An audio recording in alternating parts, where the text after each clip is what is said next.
Good morning, everyone. On behalf of NFE, we welcome you all, the participants, for your support and active participation. So today we are having our 82nd webinar. This year, this is the second webinar for this year.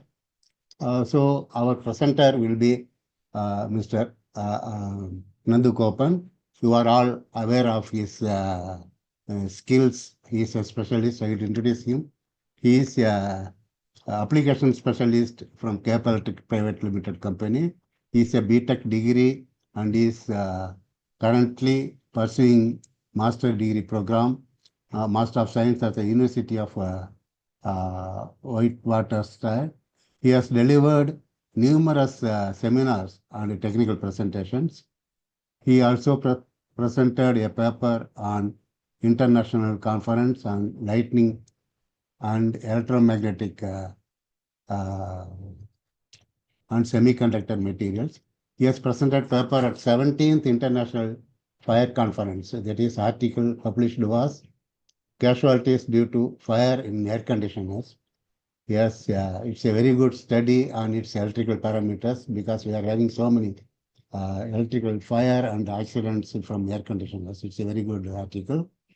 Currently, he is doing his master's in research on hybrid energy systems.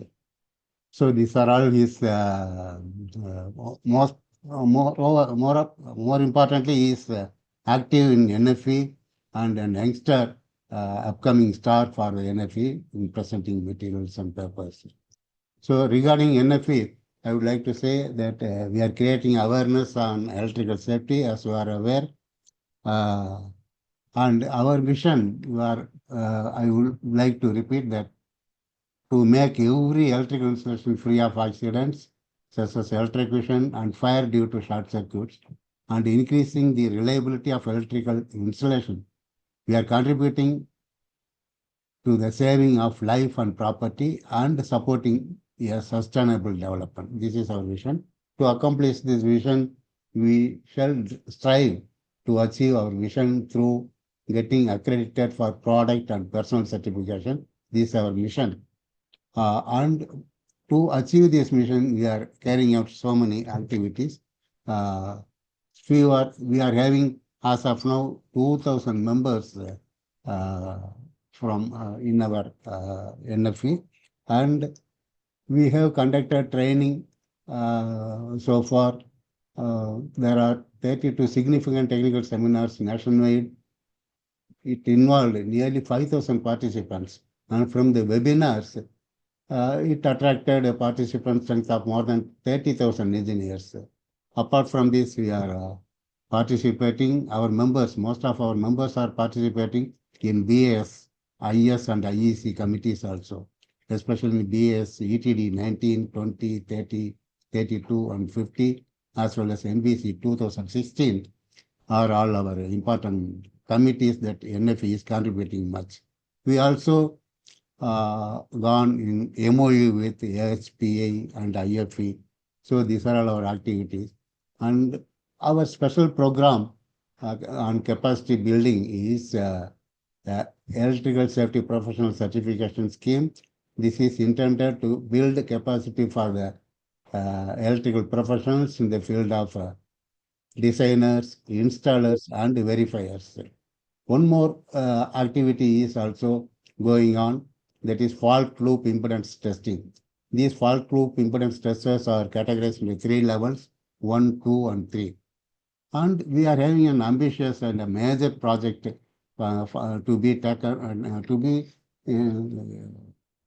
later this year. That is mass awareness program for students on electrical safety. So we will be coordinating with a large number of schools, say 2,500 schools and 250 engineering colleges for this year. So these are all our ongoing activities, and we request members to involve themselves in all activities, join large and participate and support our programs. And regarding this webinar, I request members all to put your questions in QA box, not in comment box, so that we used to see the QA box. Because lightning protection is an important subject that will be dealt with by the presenter with reference to the latest edition of 2024. So this will be a additional feature and useful for all our members. With this, I would like to invite Mr. Nandu Kopan to present his webinar. Thank you, Mr. Nandu Kopan. It's yours. Yes, You sir. can Thanks, share. sir. Thank you, participants. Please feel free to ask questions and put all your questions in Q&A box. Thank you all.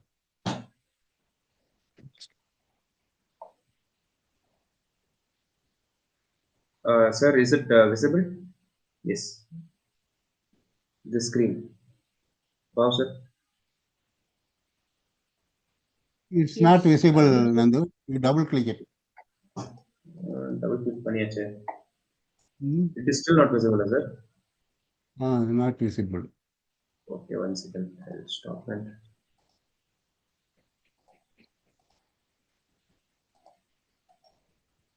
now it should be visible. Now it's visible. Go to slide. Okay, sir.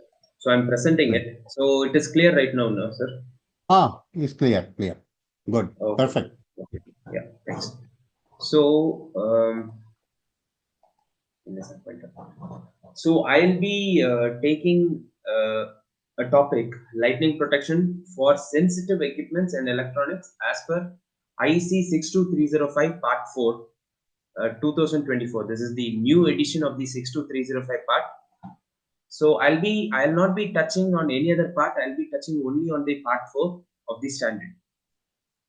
So before we go into it, let's go through some basics. So types of lightning damages. So if there is a lightning which is gonna hit your building, then you'll be getting some damages. So one is the mechanical damages. The next type of damage will be injury to human beings. You will get resistive or inductive coupling, and you can get some shock for human beings. That is the second type of damage.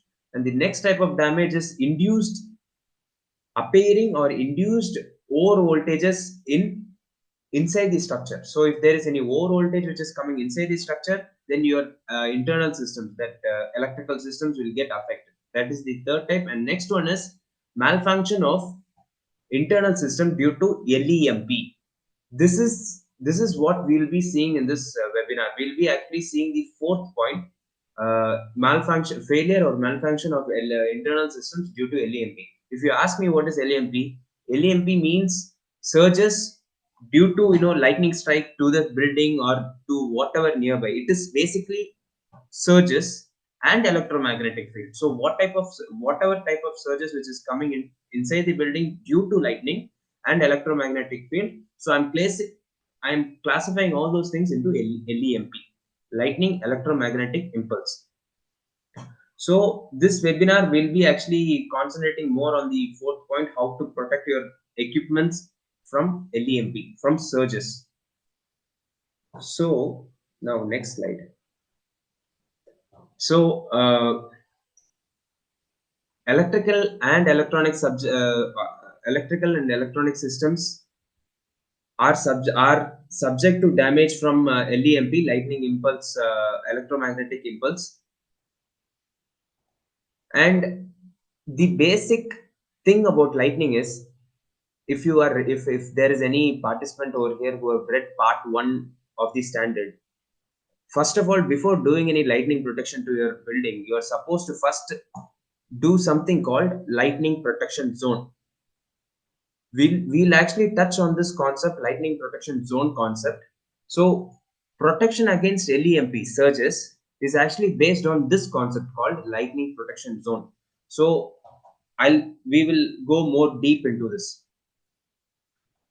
So if you ask me what are these zones, lightning protection zones, these zones are just inside a building. You assign some space. You assign, okay, there is a room 1. Okay, this room 1 can be lightning protection zone 1 or zone 2. So that is what it means to be, to categorize. If you categorize a zone, then it will become a lightning protection zone. So let me explain in a more pictorial way. That will be much better. So You have a building here. I think you can see the screen. You have a building here. The blue color is the building, and outside is the outside structure, outside environment. So inside the building you have room 1, and in room 1 you have equipment 1. So how it works is, suppose in case of lightning here, you will get some H1 means magnetic, magnetic strength, magnetic field strength. So you will get some magnetic field in building. Inside the building, you will get some magnetic field. Let's keep it H1.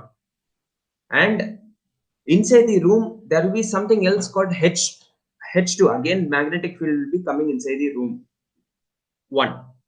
This room 1, the magnetic field in room 1 might be lower than the magnetic field in outside the room, meaning H1 can be equal to H2, or H2 can be lesser than H1.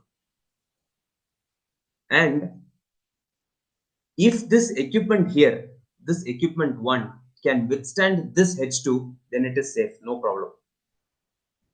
But if suppose in case if this equipment can't withstand H2, then you are supposed to have another room 2, so that it is reduced to H3. So this is what LPZ zone concept also works in. So you will categorize this building as zone 1, this room as zone 2, and this room 2 as zone 3. So you will categorize it based on how sensitive the equipment is. If the equipment is not sensitive, it is just a normal motor, you can keep it in in zone 1. You don't need to keep zone 2 and zone 3. You don't need to keep in say 3 rooms. And if you are asking me how this H1 reduced to H2 and H3, then I will explain in this slides what are the protective measures that can be employed at the boundary of LPZ so that this reduction happens. So this is just one example. This is just magnetic field strength. There can also be a lightning current, lightning impulse which can come inside this equipment. If there is any line which is going outside this equipment, this room or building. So this is the basic concept.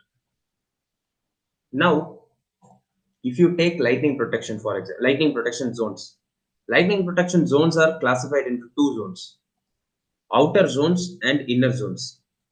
Outer zones is where outer zones is called LPZ0, and LPZ0 is divided into 2, which is LPZ0A and LPZ0B.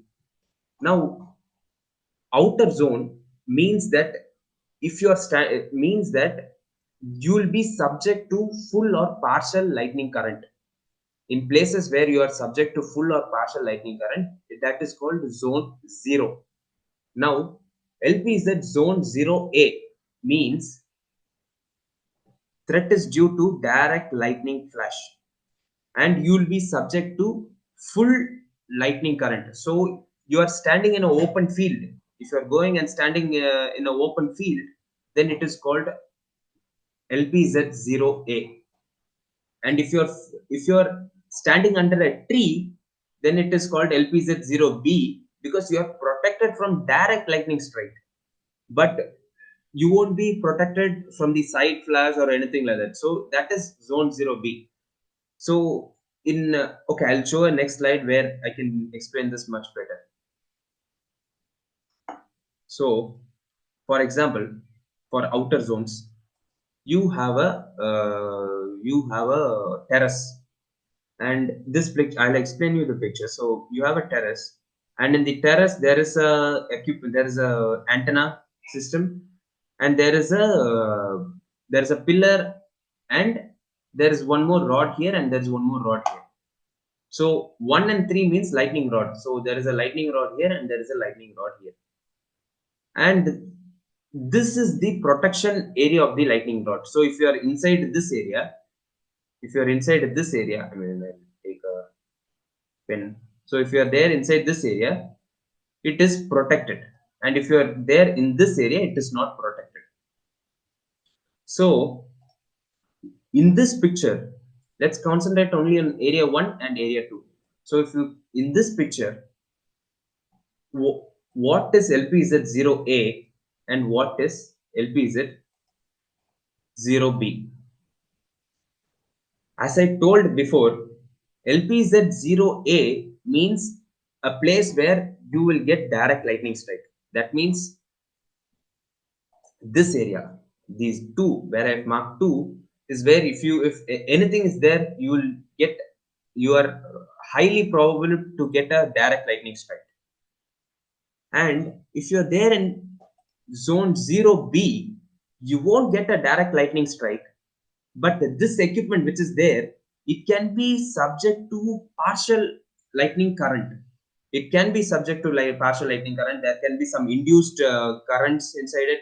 There can also be sometimes, there will be some power lines which is connected here and here. So there can be some induced current in this field, but it will not be subject to direct lightning strike. So this is zone 0B.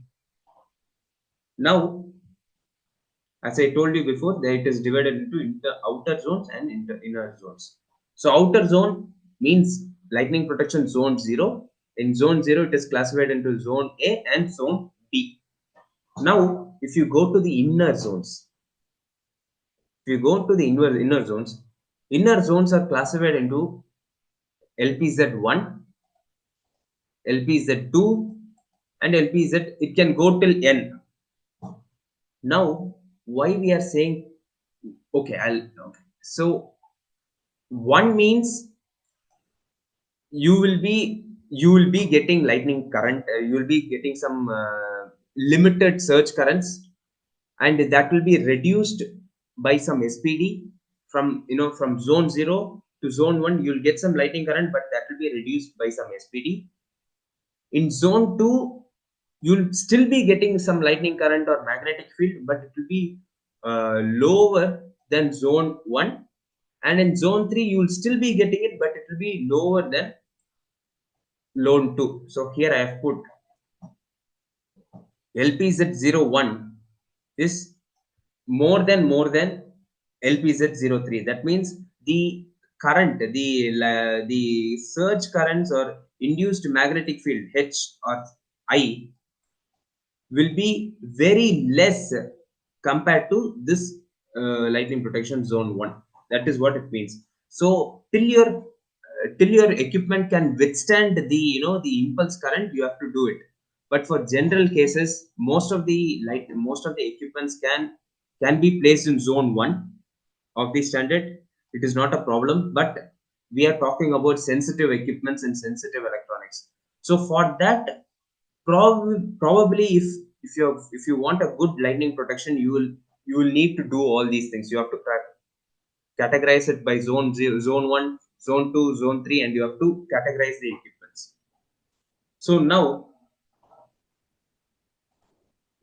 okay, here I have I'll just erase it a little bit. So if I'm going a little fast, you can just tell me, because I can't see the Zoom screen, because my screen is taking both places. So this goes on till the equipment can withstand the electromagnetic EMP effects of the building, of the lightning. So it goes on. It can go, if the equipment can't withstand in zone 3, then you have to go till zone 4 also, sometimes 4. So it depends. Now, protection of structure. Lighting protection, you can also classify it in this way. If you want to protect your structure, you can also classify it in this way. One is protection to reduce physical damage and life hazards. Another one is to protection to reduce the internal systems. I think I have explained this in the second slide. So if you want to protect to reduce physical damages or life hazards, which is LPZ0 to LPZ1. So this is where the protection to physical this thing applies, LPZ0 to LPZ1. So there it is called external LPS. So external LPS consists of air termination system, the down conductor, and the earth termination system. So I think most of the participants here, you might be knowing about these three things, because there are a lot of videos from the NFE and there are a lot of videos outside also which explains about the air termination system, down conductor system, and earth termination system. And in this is also classified into external LPS and something called internal LPS. This internal LPS is actually for equipotential bonding and separation distance. So you're supposed to do equipotential bonding with the with the down conductor and also the internal systems. You're 100% you're supposed to do. So this is to protect against, to reduce physical damages and life hazards. Now, if you come to the next one, okay, and one more thing, this this part of the standard is actually coming from IEC 62305 Part 3. There are 4 parts to this standard for the 62305 series. Part 1, Part 2, Part 3, and Part 4. Part 1 is basics. Part 2 is risk assessment. Part 3 is the for protection against physical damages and life hazards. And Part 4 is where this one second. Part 4 is this one. So I'll just show. So if you are taking protection to reduce the failure of internal systems, it is divided into LPZ0, LPS. It is applicable in LPS1, LPZ zone 1 to zone 2 to zone 3, or it can go more. So it is applicable in these zones. So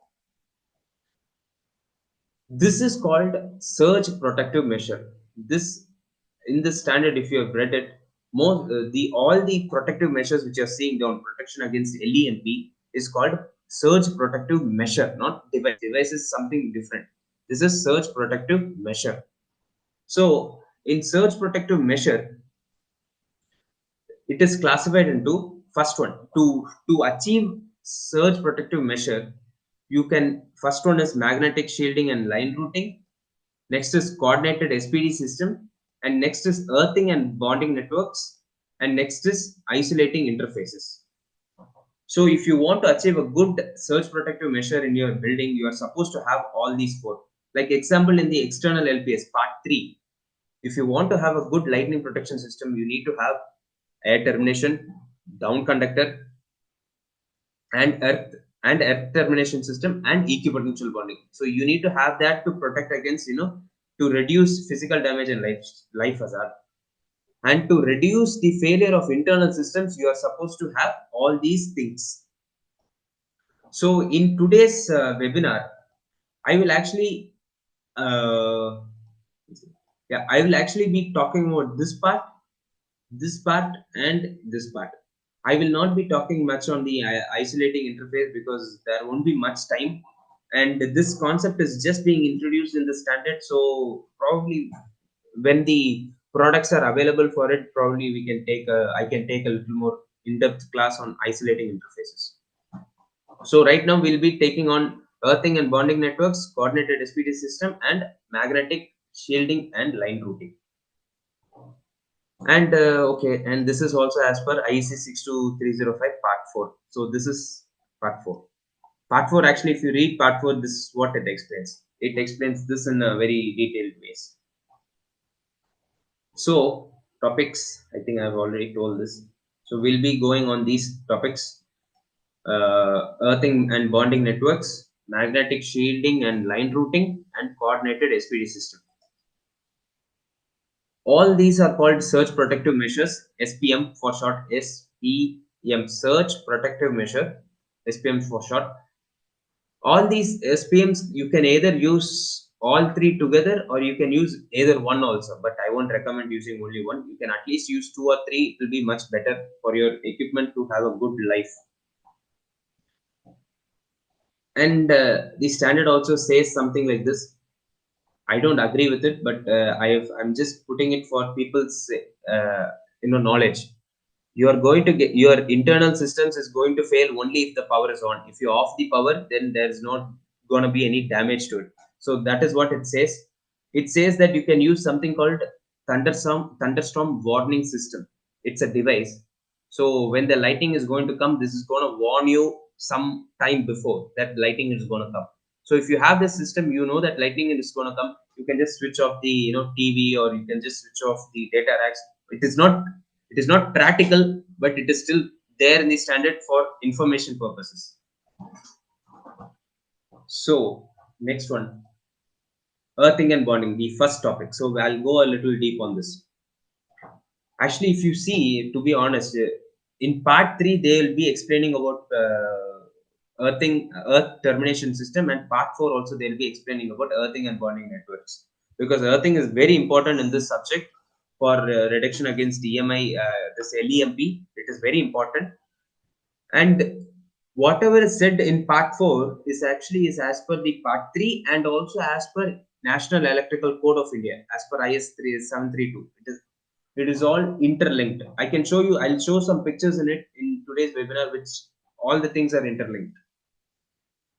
So why do you need earthing and bonding networks? So for earthing, you need earth termination systems. Sorry, you need earth termination systems to disperse lightning into the soil. Obviously, you need that. And next one is bonding networks. Just off, close it. Yeah. So you need bonding networks to minimize potential difference and reducing magnetic field. So you need both these systems. What it means by reducing potential difference and reducing magnetic field is, since if you will be doing a lot of bonding, and if you are doing a lot of bonding, the potential difference will be negligible. You have to make it negligible. So I'll show a picture now, which is I would say, a very good picture, which shows a earth termination system and bonding network perfectly. So I believe you can see the picture. So if you see the picture, it is a building. Buildings, only the steel columns they have kept in this structure. And if you see this picture on a whole, here there is something called earth termination system. They are calling this is the earth termination system, and this inside mesh, or this mesh, or this mesh is called bonding networks. So if you see this on a whole, if you zoom out and if you see it, you can actually say that all the zero reference points, all the points which should be reference to earth, is actually connected together. Everything is interconnected, everything is connected so much that this potential difference which is said here, this potential difference is very, very negligible. So this is what the picture is showing. It is, everything is interconnected. And you can also see here they have showed bonding networks. In here they have put a bonding network of a big mesh, and here they have put a bonding network of small mesh. Here they have not even put a bonding network. So what this means is, depending on how low you want the potential difference to be, that much, that's how you have to select the bonding network. Okay, so earth termination system. So I'll first explain on earthing, then I'll go to the bonding. So hello, I'm getting some noise. Okay, so okay, so earthing. I'll first explain on earthing, then I'll explain on bonding. So earth termination, earthing should be as per 62305 part 3. So in a structure, earthing is divided into two: type A and type B. If you have a simple house or something like that, you can use a type A earthing, but the standard recommends a type B earthing. So I'll explain what is type A and type B. So standard recommends type B earthing. If you have a structure with electronic systems, then the standard recommends type B earthing recommend. They are not even considering type A. They are considering only type B. So now if you ask me what is type A and type B earthing arrangement, so it is divided into two. Type A means the vertical and horizontal rods. I mean, you can go there, you can go outside, and you can check that there are a lot of earth pits. So all the earth pits are actually type A earthing, vertical rods. If you ask what is type B means a ring in soil. If you have a ring in soil, it is type B. If you have a ring or a foundation mesh in the soil, it is a type B. It is a closed loop. So that is type B. Now I'll show you a picture. So if you have a system where you have a horizontal rod or you have a vertical rod, that is type A earthing. You can use it. You can either put vertical or you can put horizontal, or you can also put inclined, or you can put vertical plus horizontal. Whatever combinations you want to do, you can put. This is type A. Now type B. This is actually a picture from the site. This is a earthing housing structure, housing box, housing inspection housing, and this is the clamp, and there is a earth rod, type A vertical earth rod there. Now, what is type B earthing? If you ask me, suppose you have this building, for example, and this is the top view of the building. This is how you see it from the top view. So, if there is a ring which is going around the building, if there is a ring which is going around the building, and suppose this that is this ring, and this ring is interconnected to the down conductors, it is called a type B arrangement. So all this down conductor must be bonded 100%. So this is a type B arrangement, and there are few requirements that it should be 1 meter away, 0.5 meter below. It is there in the standard in part 3. This is not the core of this webinar, so I'll skip it a little bit. And this is also recommended for electronic installations. I explained in the previous slide. So this is few pictures of it from the installations which are done. So this is where there is a soil, they've dug something, and they have run a conductor down here. So there is a connection, and this is a foundation mesh what they are doing. So they have done some exothermic welding, and they have done. So this is how it looks on site. Now on meshed earthing system. Actually, I would actually recommend the meshed earthing system, because the standard and the 60364 series of standard, they recommend this. The National Electrical Code also recommends type of earthing. So what it says is, you have building 1, you have building 2, and you have few towers. So what it says is, and you have some cable tray which is going from building 1 to 2. There's some cable trays. What it says is, all of the metal parts which is coming inside are actually bonded together, and they have put a mesh, and they have actually bonded together. This is what it means. So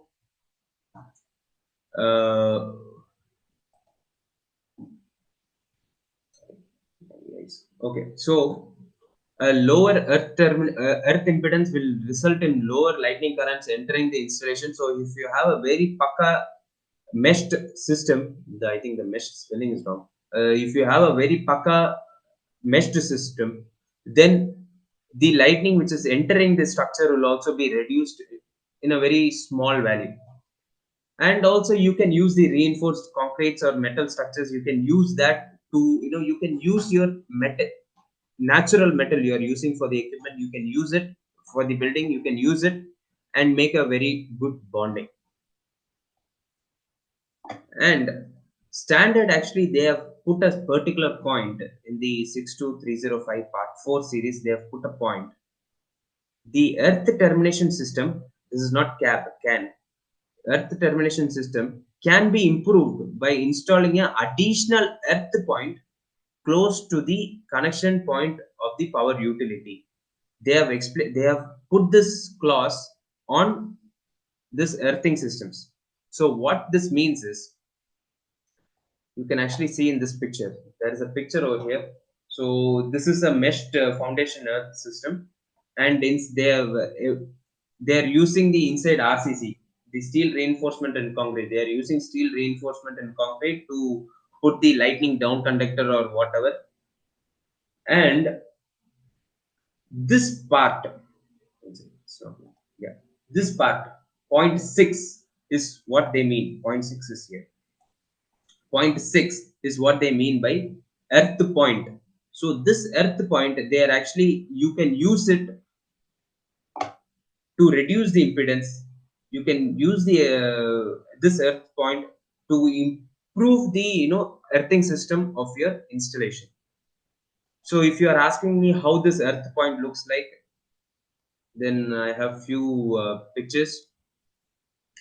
So this is how few of the earth point is. That is actually this earth point is connected inside the RCC of this structure, and they are actually bought outside. In this picture, they have put some copper bus bar and they have connected two points for probably for power utility. It might be going for transformers or whatnot. And here there is some GA steel which is connecting to this. So it can be done, which can improve your system in a very reliable way. So now we have finished with the earthing point. Now we are going to something called the bonding networks. So why we need bonding networks? So bonding network, it creates a low impedance bonding network to avoid dangerous potential difference between all equipments inside the inner LPZ. Bonding network also reduces magnetic field. The bonding network can be arranged in three-dimensional meshed structure with a typical mesh width of 5 meter. Basically, if you have an RCC steel, you can also, if you can put some superimposed conductors and you can use that RCC steel for bonding network purposes. You can put a earth point nearby and that can be very efficiently, you can control this potential difference. Now, so where and all this bonding is required, you are supposed to connect all these points, whatever things, metal components which is coming inside the building from one zone to another zone, you are supposed to bond it. If there is some metal facades or metal frames or elevator rails or cranes, whatever is coming from zone 1 to zone 2, you are supposed to bond it thoroughly. And next is bonding bars. So this, I think I explained it again. So all the bonding bars and magnetic shields of LPZ shall be integrated in the same way. So everything is interconnected. That's what it means, to be honest. So bonding network is of three types: star topology, mesh topology, and ring topology. There are three. If you classify the bonding networks, it is classified into three types. Now, bonding networks using structural steel. This is a picture from 62305 Part 4 standards. So what it says is, you can see one. This is a side view of a building, and this is a top view of a common floor. So this is a side view of a building. They have crossed sectionally. They have cut it and they are showing it. So first is the air termination system, and this is some metal roof thing which they have connected to the air termination system. 3 is the reinforcement rod. This is the reinforcement rod. This is also a reinforcement rod. 3 is the reinforcement rod. 4. 4 is the mesh conductor superimposed in the structure. So here there is 4. So it is the mesh conductor superimposed in the structure. 5 is the joints, and 9 is also a superimposed steel and reinforced in concrete with superimposed mesh conductors. And 10, if there is any ring electrode, if you require, then you can put a 10, or you can put a foundation thing. So this is actually a picture of, so wherever the line is going, that is where the superimposed mesh conductor is there in steel reinforcement. So for bonding networks, you don't need to put a separate bonding network. You can also use the RCC steel, but to reduce the potential difference, you might need to use the superimposed mesh conductors, which can be a 10 mm copper bonded steel, or you can use some stainless steel. You can use that also. It depends. Now, I'll just. Yes, so conductors inside an RCC can be used for earthing and bonding. Now I'll explain more on the ring topology and star topology and mesh topology. First is ring. So what it means is you have a room and you have equipment 1, you have equipment 2, and you have equipment 3. Wait, I'll take one second. Yeah, you have equipment 1, you have equipment 2, and you have equipment 3. So what it means is inside a room, you can put a ring around the room here where it is going. You can put a ring around the room, and you can connect equipment 1 to here, equipment 2 to here, equipment 3 to here. You can do it. I think in most of the railways, if you go to the electrical rooms and all, they'll be doing like this type of topology, and they'll be connecting to a separate earth electrode. They should not be doing the separate earth electrode part, but this is the correct thing. They have put a ring electrode and everything is bonded inside the room. Now, it is recommended that you it is recommended to do additional bonding of this also, because sometimes this one connection here, one connection here, one connection here, one connection here might not be enough. So it is recommended to do some additional connections here. So there is some additional connections which they have done. They have, so it will reduce the the resistance between this equipment and this line. So it is better that way. Or you can also do some interconnections in this type of view. Equipment 1, 2, 3, they have interconnected in multiple places, one here, here, here, which is also a very good system, which is much better than this one or this one. This is very efficient. Next is star topology. Star topology means, so okay, star topology means here there is no ring. What it is there is a one bonding point, and they are using this bonding point to connect equipment 1. I'll show it in a pen. So they are using this bonding point. They are using this bonding point to connect to equipment 1, to equipment 2, and to equipment 3. They are using it to connect. So there is only one point, and they are connecting to equipment 1, 2, 3. Here also it is 100% recommended that you can do additional connections like this. It is much better that you do additional connections. Basically, if you have a, you should not limit it to 1 or 2 connections. If you are having more number of connections, that much efficient the system becomes, that much efficient the resistance reduces, that much efficient the potential difference will be very negligible in those systems if you have multiple bondings. So this is what I mean by the low potential difference. So if you are not doing this, there will be only one connections. But if you are having more connections, there will be low potential difference. And also, if there is any EMI field which is coming, it will be limited in this place, equipment within the line conductor and this. So if you don't have this connection, suppose you take that you don't have this connection, then it will be limited in this area. So it will be quite high. The induced field will be quite high. So that's why you are supposed to have additional connections. Now, mesh bonding networks. So you have next is mesh bonding network. So what you do is you have an electrical switchboard, or you can also, this can also be a some electronic systems. So you have two systems,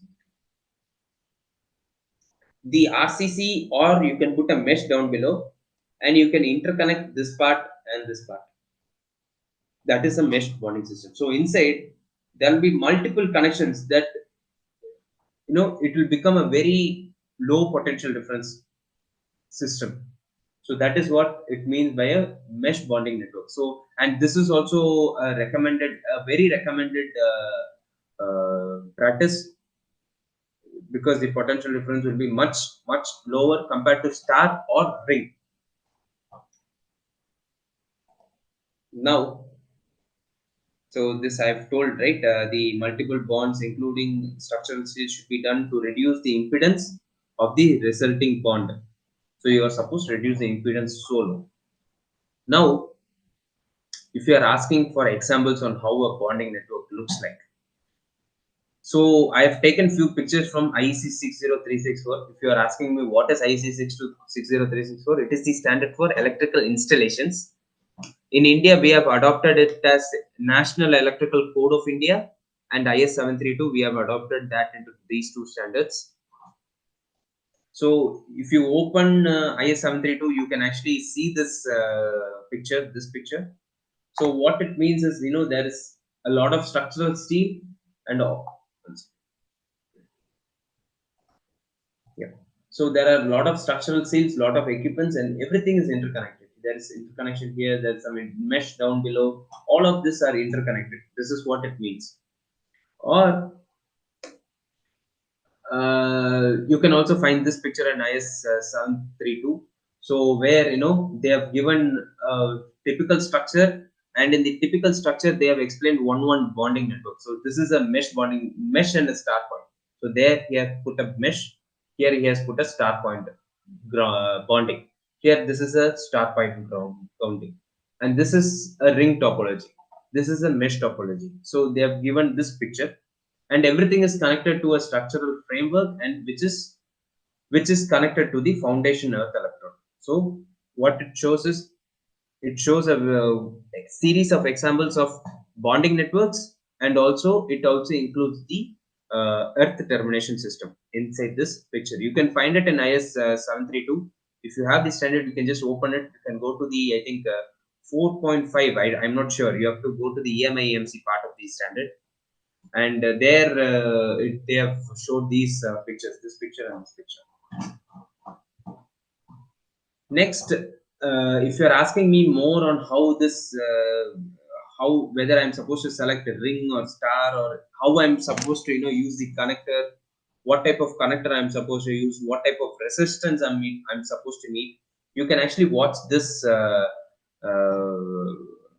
webinar. I will just, I think, I'll just put this in the group, in the chat box, so that will be much better. I've put this in the chat box. Okay, I think I can't type. I can't type it in the chat box, but you can actually see. You can actually go to the YouTube, and you can see this webinar where they have explained about how to do this earthing, and what type of connection, what type of resistance you are supposed to use. That they'll be explaining much clear in this webinar. So I'm not going to go more on it because it is going to take some time. There are more topics to cover today. Next, bonding requirements.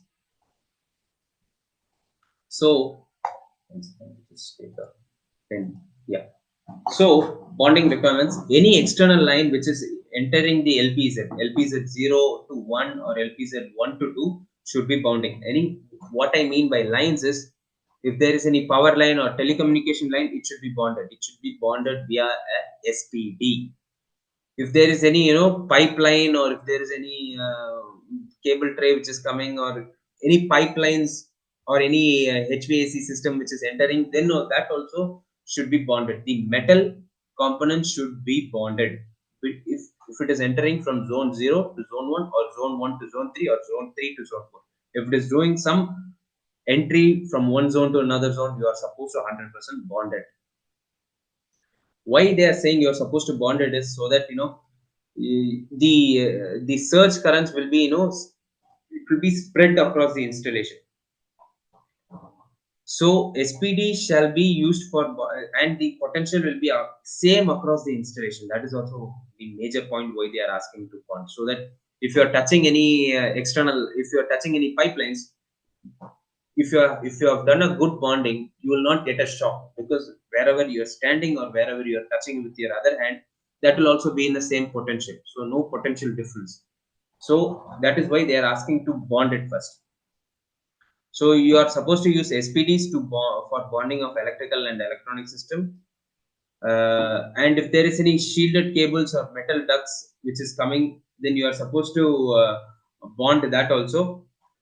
Now, if there is any armoring which is coming, you are supposed to armor that cable in that zone, and you have to bring it out, or if it is going inside an enclosure inside the LPZ zone 1, for example, then you are supposed to bond it in that enclosure and you have to bring it out. And any extraneous conductive part shall be bonded at the boundary. This bonding, you don't need any big thing to bond. You can just bond it to a MET. Means a bus bar. You can just bond it to a bus bar. You don't need to have some sophisticated things to do it. You can just have a bus bar. You can go to the market, get a stainless steel or SS or stainless steel or copper or any other bus bars you are getting. Just cut it and do the bonding. Sorry. And this bonding bars size, the minimum size is set in the standard. You can just refer to it. So they have set some minimum size. You can just follow that size. It's more than enough. And what I mean by bonding at multiple places is, if you have a home, for example, you take home for example. If there is power line which is coming from area 1, from the front door, and you have a telecommunication line which is coming from the back door, you are supposed to not only do in the front door, you are supposed to go to the back door and also have a SPD there also. If there is a pipeline which is coming from front door and also from the back door, you are supposed to bond both these places. So if there is multiple entries from multiple locations, then you are supposed to bond it at multiple places. That is 100% mandatory. So here I've put that all conductive services entering the LPZ and all those things. So this is an example of bonding. So this is a boundary. This is outside LPZ zone 1. I mean zone 0. This is zone 1 and this is zone 2. So if there is any mast railway or antenna system or electrical power lines or pipelines or telecommunication line, you are supposed to bond it. There's some SPD. You use an SPD and you bond it, or here at all, you don't need a SPD. You can just bond it to the MET or whatever. And all these bondings are interconnected together. They should not be left separately. They will all should be interconnected together. So this is a schematic picture of a drawing where bonding is done at all entrances and all bonding bars are connected. This is a schematic picture. You can find this in the standard. So next is we are going to go to this topic, magnetic shielding and line routing. I think I'll go this a little fast because I think we are a little late. So magnetic shielding means, it's shielding. You're going to do some shielding. It's called spatial shielding. So it is a grid-like structure, grid-like shield mesh. They can be called as spatial shielding. For example, this is a room, and this room is connected with multiple, meshes. So they are all interconnected together. So this is called as spatial shielding. Next is line shielding. Actually, if you wanted this spatial shielding, you are supposed to have probably 5 meter by 5 meter, or if you are connecting the RCC, it is more than enough. But if you wanted to do more calculation on this, in annexure B of the standard, annexure B or annexure A of the standard, they have given the proper calculations on how to select the spatial shielding. I won't be teaching much on the calculation part, because if I'm taking the calculation part, then I need a separate another webinar to do that calculation part. It is quite complicated. Next is line shielding. So if you have it is shielding of internal lines or external lines. If there is any line which is coming outside or inside, you are supposed to shield it. So shielding shall be restricted to cable and equipments of the system to be protected. Metallic shield of the cable, closed metal cable ducts or metallic enclosures of the equipment. So there is some you can bond this armoring, or you can, this is a metallic cable tray, you are supposed to bond this place, or if there is equipment inside this enclosure, you are supposed to bond this enclosure also. Now line routing, how we are supposed to do line routing. Line routing is very important. So you are not supposed to, you are supposed to have a line routing which doesn't induce any voltage in the line. So if you have a SPD and if you have a load, you're supposed to route it in this way, or you can do some turnings here. You can actually, you can turn it here and you can bring it, but you are not supposed to route it in this fashion. This is not advisable in any way, because if there is a lightning strike due to the induced voltage, due to the current here, there can be some induced currents or voltages can be induced in this place. So it is quite dangerous. Example of another line shielding. Suppose you take this. This is a line, and this is a P conductor, and this is the SPD. In the standard, this is the bad practice, and I know in India most of the places this is being done, and this is a very recommended practice, and this is the best practice you can get. Why this is a recommended practice is, in case of any surges, the induced voltage will only be in this area, in this small area. Here, the induced voltage will be very large. Here, it will be even more less. Here, it is even more less. So, this is the best line routing. So, if you are doing any line routing, take the P conductor, and P means earth conductor and the line conductor together. Don't bring it separate. Don't separate it. Okay. That is the very important thing. You are not supposed to have a line conductor here and P conductor after 2-3 meters. You have it separate together. You are running a J strip, you run along with the conductor. Don't run it separate. Don't run 5-6 meters apart. It is not a good practice. Next is I'll give you some examples of what I have explained till now.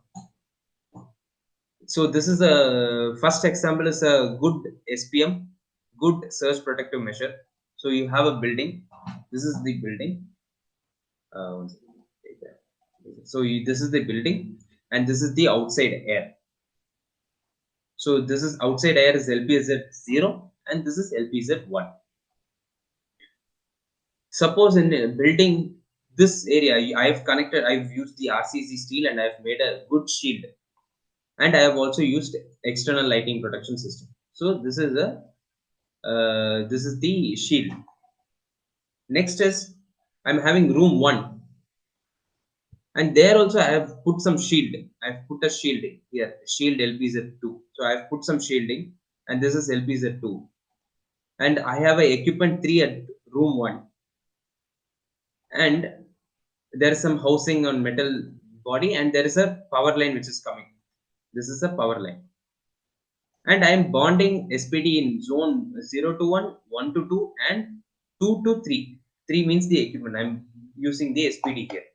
So in case of lightning in here, lightning produces I0 and H0. I0 means the current and H is the magnetic field. So if that is being produced, here there will be some H0 in the LPZ0. And here there will be some H1. After this shielding, it will be going to H2. So here H0 will be more than H1, and H1 will be more than H2. So because you have done a very good shielding, so this is a good SPM. And also since you have put a good SPD, you have bonded in the internal this place, I0 U0 will be reduced to I0 UI U1, and it will be further reduced to I2 and U2. Here I have put I0 is so much more than I2. So this is a very good surge protective measure you have done in a building. So this is, I would say, is a Pakka system. Next, you have a surge protective measure. This is a basic SPM. You have not done any, you have a building, so zone 0 and zone 1. You have used a shield and you have put a LPS, and you have equipment. So you're not keeping the equipment in room 1 or room 2, nothing like that. You're keeping it here. So you have a power line, you are using some SPD.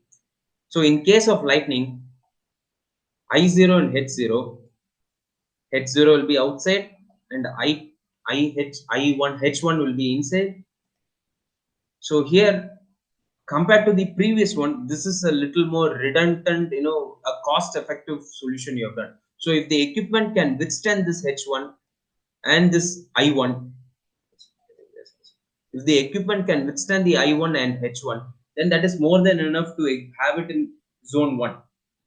Or if it can't withstand it, then you have to go to the basics, the previous slide. You have to put another room and you have to do all those things. So next, building. You have, this is a basic SPM with only internal line shielding. Okay, 1 second. So I'll just skip a little bit. So actually, you don't see this. This is a mistake. So if there is a lightning strike in this structure, the same magnetic field strength which is there outside will be reflecting inside the structure. If you have not done a good shielding, if you have used a brick wall, or if you have not done a good shielding, it will be reflected inside. But you see the power line which is coming. If this power line is using some internal wires, if it is using shielding and you have terminated the shielding here, then there will be a reduction of H0 to H2 inside this shielding area. That is also possible. So here H0 will be so much lower than H2. And if there is any good SPD, then you will also reduce the surge here to the equipment. Example here, like this. Now, if you are doing a SPM with only SPD, so you have a building and you have room 1 and LPs at 0, 1, 2 and equipment, and you have a line SPDs. In case of lightning here, since I'm not doing any shielding here or here or here, I will be getting the same H0, H0 and H0. The equipment will be fully vulnerable to the lightning field, like the magnetic field, which is generated at the strike. Now, if there is, but since I have a SPD, good SPDs, this will be reducing to I2. So the I0 will be reducing to I2, but H0 will be remain same. This is what is most of the scenario in India. Like we have done a good SPD, but we have also done a good number of. We have also done most of the RCC steel also sometimes will be connected. If you have not, if even if you are not connecting it, there will be a significant reduction from H0 to probably H2. There will be a significant reduction. But if you are doing some construction without the RCC steel, if you have not done a shielding, then the magnetic field, even if you have a good SPD, sometimes it might not be enough to protect the equipment. That is the key point here. Even if you have a good SPD, sometimes the equipment can fail, equipment can flicker in case of lightning. I think most of you have noticed some flickering or sometimes in case of lightning. But if you have SPD, most of the damages will be reduced because the surge currents will be minimized, minimized, and minimized. So the major problem will be reduced, but the magnetic field strength will still be there, so it can give you a small amount of problem depending on the equipment. So actually I will skip this part because this is how it explains for two structures, but I'll skip this part because it is taking some time. So this is also how we are supposed to do some extended zones. So you have a SPD here, and if you have a transformer, if you put a SPD here, then it will be LPZ1. But if you have a transformer inside and you are not putting a SPD here, then this place also becomes LPZ0. This room also becomes LPZ0. After that, it becomes LPZ1. So next part is the coordinated SPD system. I think I have little more time. I can finish it probably, hopefully. So before going to the coordinated SPD systems, there are two types of current impulses, 10 by 350 and 8 by 20. For the SPD, if you have a class 1 tested SPD, if you look in the side, they'll be putting something called I impulse. This I impulse is actually tested for 10 by 350 microsecond.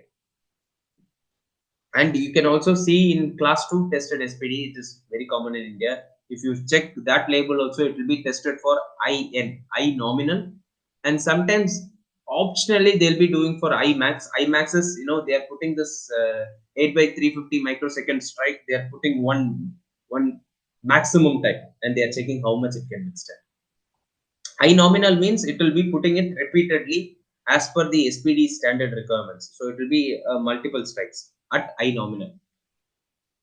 So if you're asking me what is 10 by 350 and 8 by 20, 10 by 350 means it reaches 10. In 10 microsecond, it reaches 100% of the current intensity. So if it is a 100 kiloamp strike, it reaches 100 kiloamps in 10 microseconds and 50 kiloamps in 350 microsecond.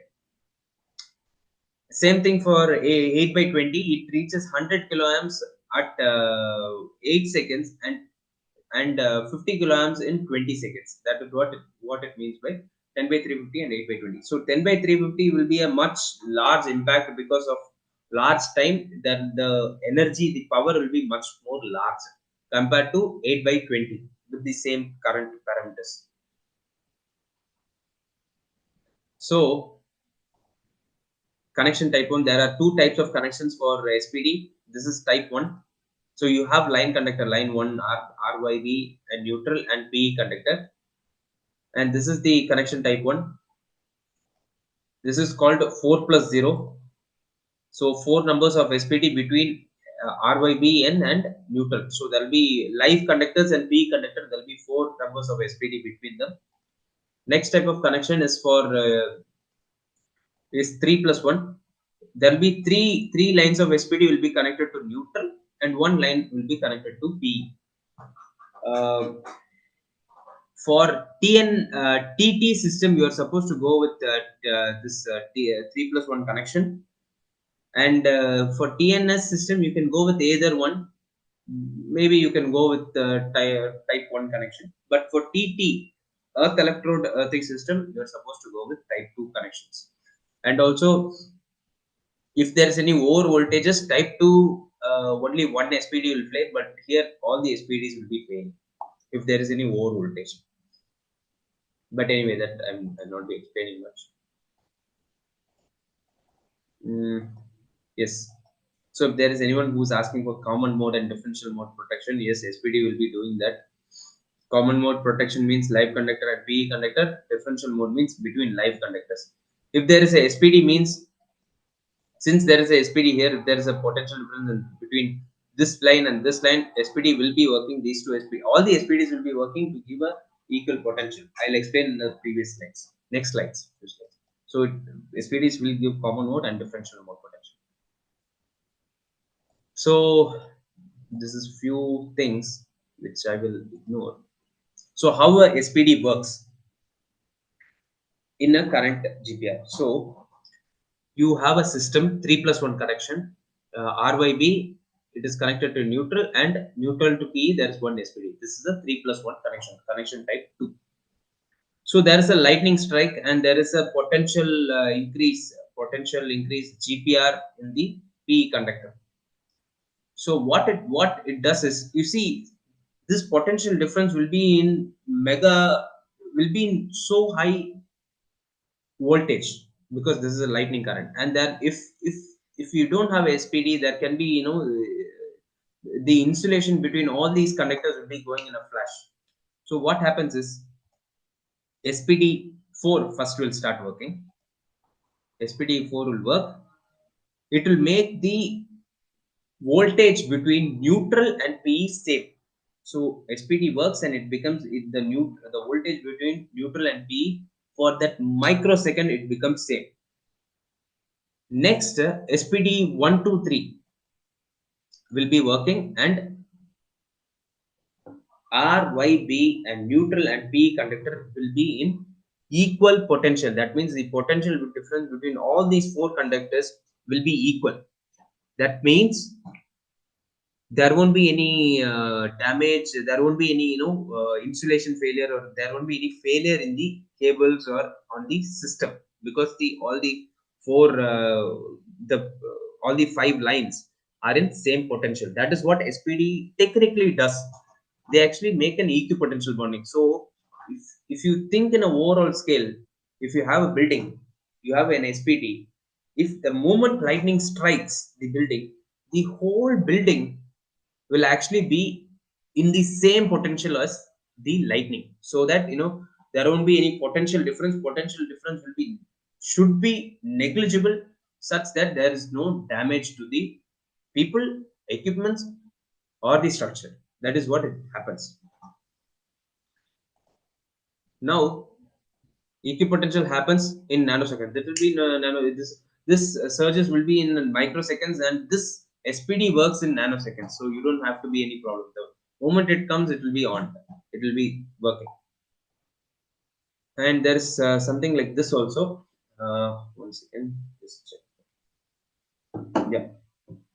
So there is something called I know that there are a lot of people here, you'll be actually be confused on how to select the current I nominal or I imp of the surge arresters. How do I check it? How do I select it? Should I have 200 kiloamps or 100 kiloamps or 50 kiloamps? What should I do? That actually depends on how the risk assessment is done. So before that, I'll explain something called current distribution.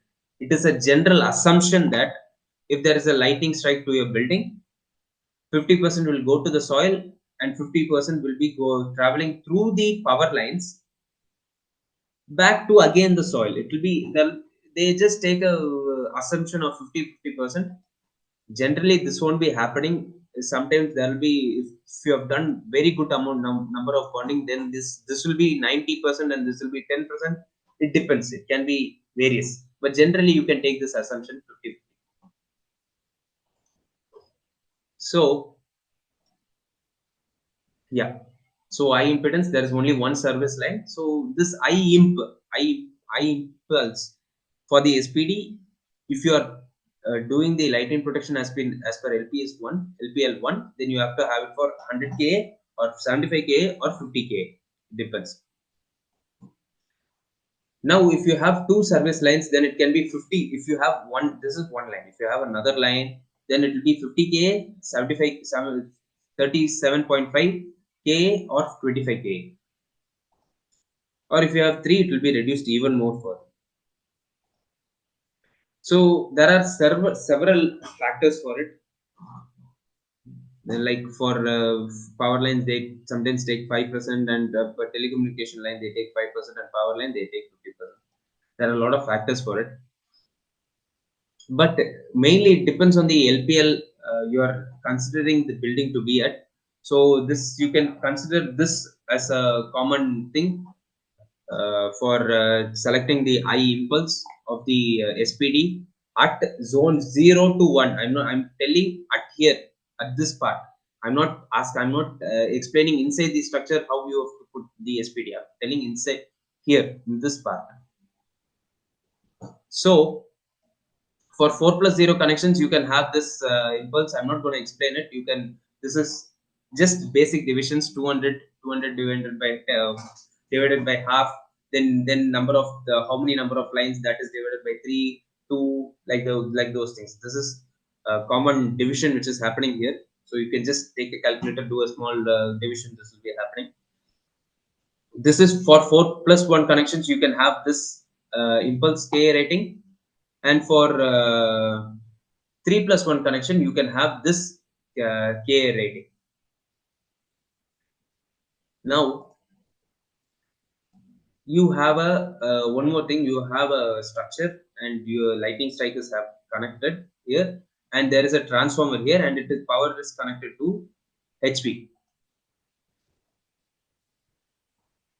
If the transformer is part of the building, if this is the part of the building, if it is inside the building, you don't need SPD1. You can also use SPD2 inside the building.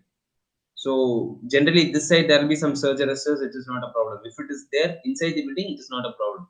But if it is there outside and the power lines are coming from top, then you will need SPD1 here also.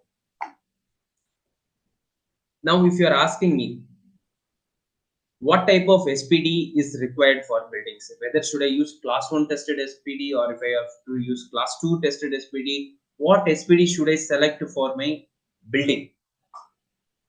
So it actually it depends mostly on the type of protection it is needed.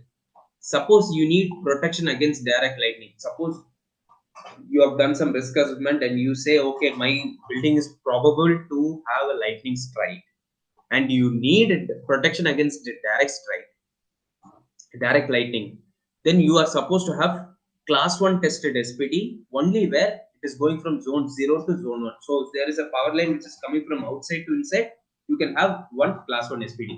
If this power line is coming from 2 to 3 different ways, then you have to have how much our number of power line it is coming, you have to have that. But you are supposed to have only in one place, zone 0 to zone 1. Okay.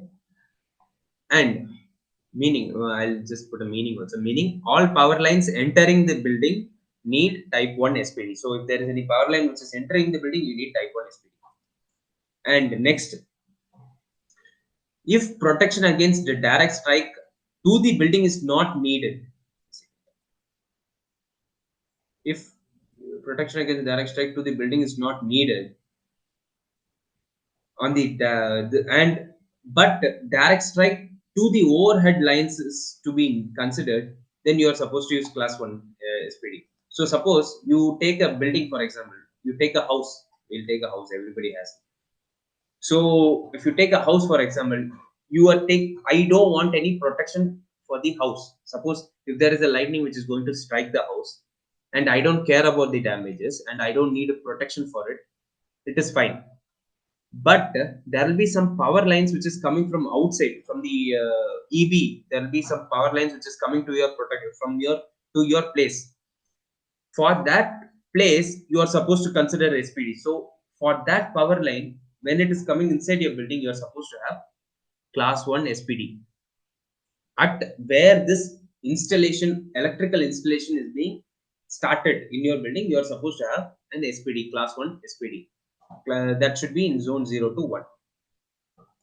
Now, where you're not needed to use, if you want protection only as against indirect strike, you don't want direct strike protection in overhead lines or for your building, and you care only about indirect strikes which is quite large, then you can put type 2 SPD. You don't need to worry about type 1 at all. You leave about your type 1 and you can put type 2 SPD from everywhere, zone 0 to 1 or 1 to 2, 1 to 3 to 4, it depends. And in places where you have, so zone 0 to 1, it is clear. If you want direct strike protection, then you have to have class 1 SPD. If you don't want, if you are caring only about indirect strike, then you have to go for zone type 2 SPD. Inside the building, you are actually supposed to go for type 2 SPD. You don't need to go for type 1 SPD. If there is some sensitive equipments, then near the equipments, within 10 meters near the equipment, you are supposed to have you can have a class 3 SPD. That is much, it will be giving much more reliability for the equipments. So I think I have only 3-4 slides, so I'll just go a little fast. This is something called over voltage category. So every equipment is categorized into category 4, 3, 2. So transformer is category 4, the fixed installation is category 3, and connected equipment is category 2. And they'll be tested for this 600 kV, 600 voltage, 6000 voltage, 4000 voltage, and 2.5 voltage, 2.5 kV voltage they can withstand. Impulse kV they can withstand. Now there's something called class 1. I'll just skip it. So this is what I'm saying: Cat 1, Cat 4, Cat 2, Cat 3, Cat 2, and Cat 1 equipments. So if you want to check whether my equipment can withstand that area or not, the impulse current, then you have to select what type of category it is. Generally, all the equipments will be category 2. Industrial equipment sometimes will be category 3. So there's some formulas which I'll just explain. This UW is this 4000 volt, 6000 volt, or 2.5 kV UW. UW means voltage impulse withstander. So this much voltage, this much impulse, the equipment can withstand. That is what this UW means. So if I have a computer and this computer can withstand actually 2.5 kV of impulse, that is what it means. So there is a formula. UP by F is should be less than UW. UP by F is voltage protection, impulse protection, which you are going to provide for this equipment. So if I'm going to provide, if the impulse which is going to come for the equipment, if it is less than 2.5 kV, then it is protected. That is what it means. So this is the how much protection you are going to give. UP is actually you can is equal to UP plus delta U. This UP is actually what you can find in all SPDs. You can open, you can take a SPD and you can check that UP will actually be 1.5 kV. In all SPDs, it will be 1.5 kV. In the National Building Code, they have given that you are supposed to have UP not less than 1.5 kV. So it should be lower or equal to this. If you find any SPDs more than 1.5 kV, you just throw it out because it is not going to protect it is not going to protect your equipment. Rather, the equipment is going to protect your SPD. That is the case.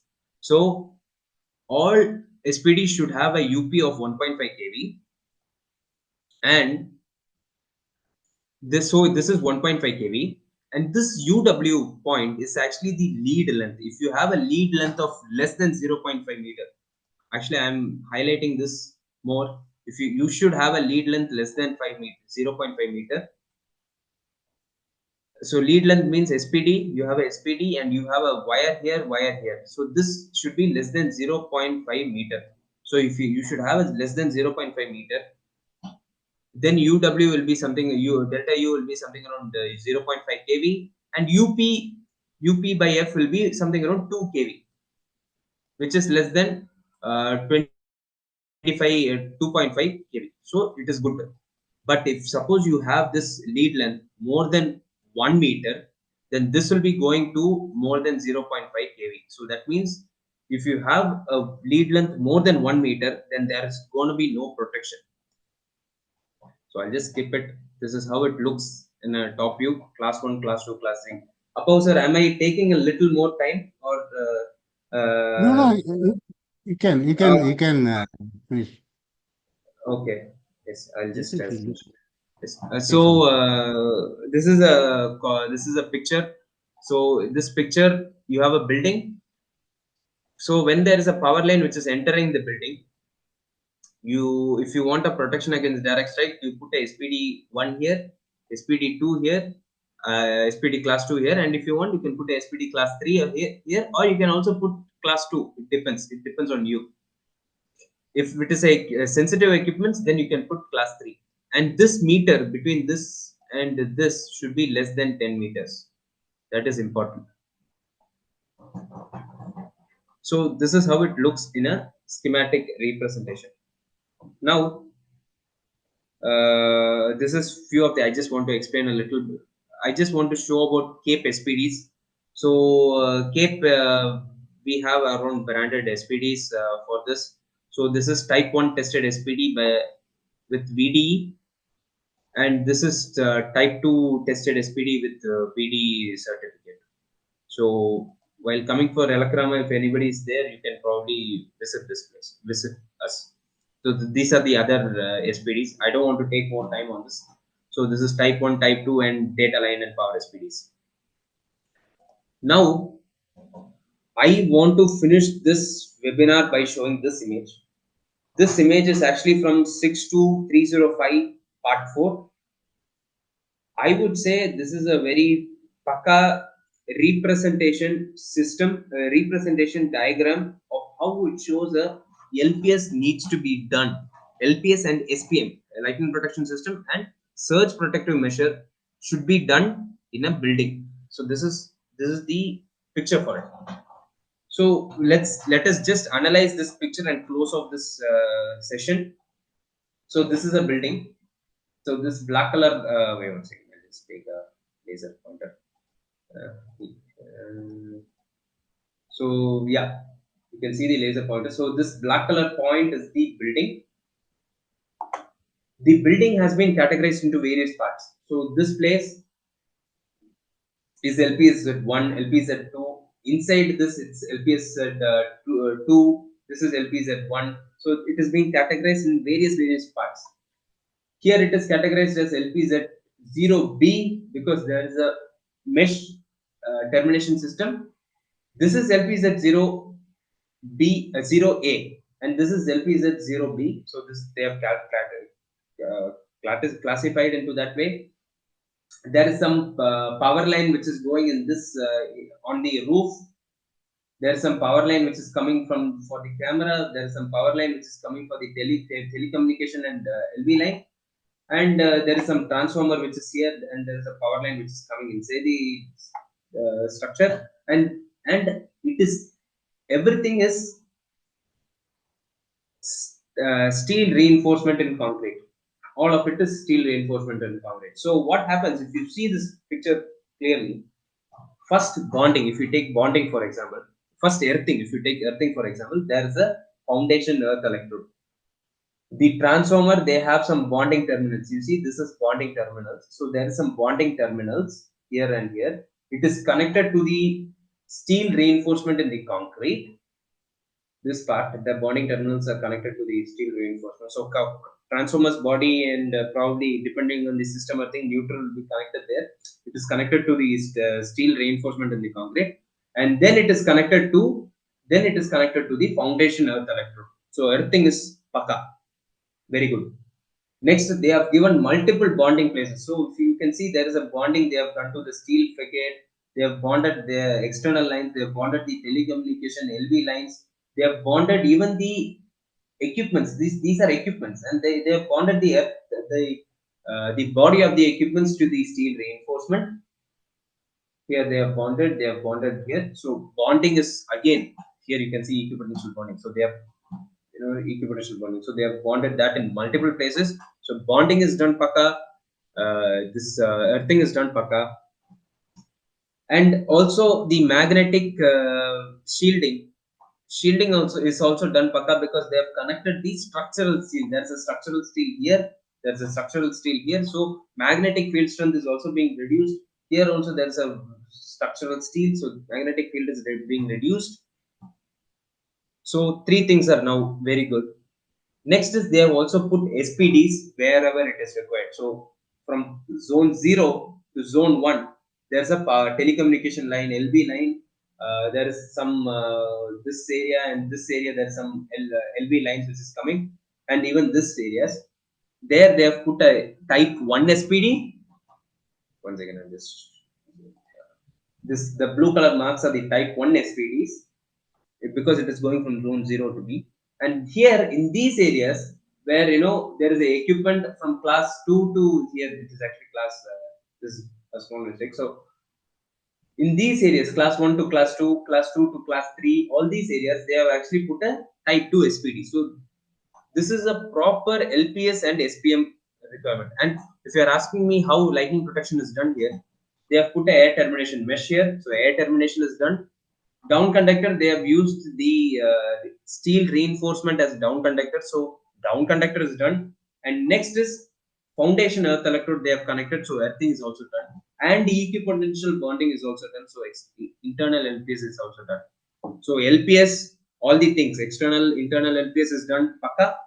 SPM, coordinated SPD, bonding, earthing, magnetic shielding is also done. Paka. So this is a very good schematic picture on how a very good lightning protection system as per 62305 part 3 and part 4 needs to be done. That's how this explains. Now, yeah. So I'll just any questions if anybody has, probably you can put a message to me in this number, or you can also write to me in the email ng@capeindia.net. So one second. So, Apav sir, can we start with the questions? Yes, Can I yes, yes. stop Thank you. screen? Yes, yes. One second. Nandugopan, you have given a very good and enthralling session because people are interested in lightning protection, especially for the sensitive electronic devices. You have given a comprehensive manner how to protect in an optimum manner. More Yes, sir. importantly, the bonding, star, mesh, and multiple parallel grounding. because multiple parallel conductors are required in such radiated frequency ranges. So Yes, sir. shielding Actually, yes, sir. you have and the selection of SPDs, and more importantly, the method of connection will be given.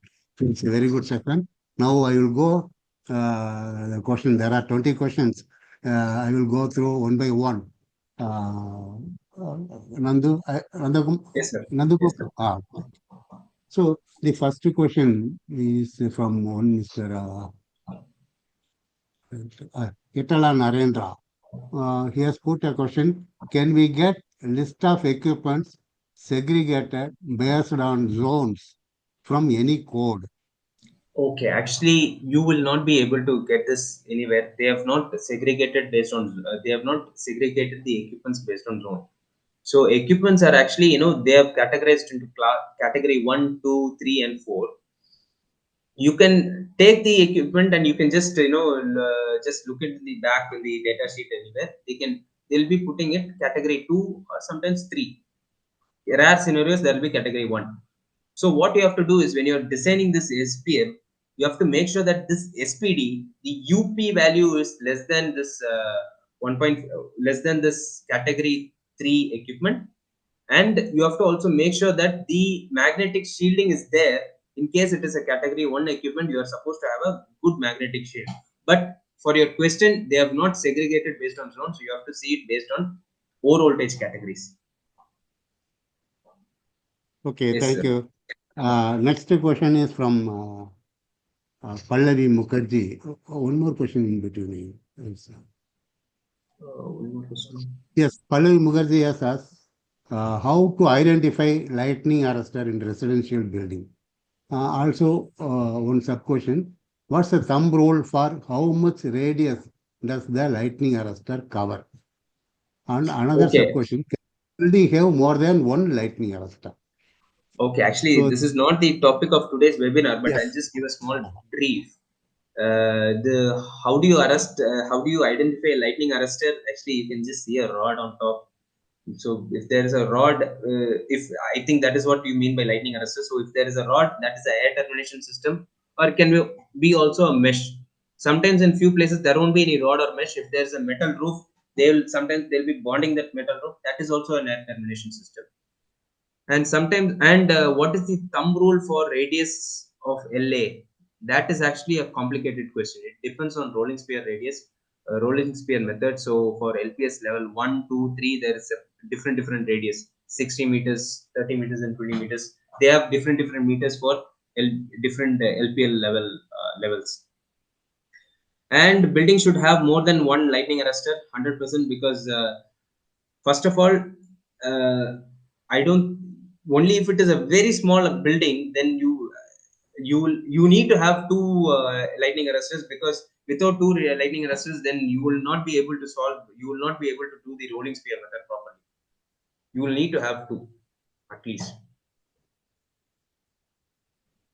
Yes, sir. So okay, thank you. Thank you.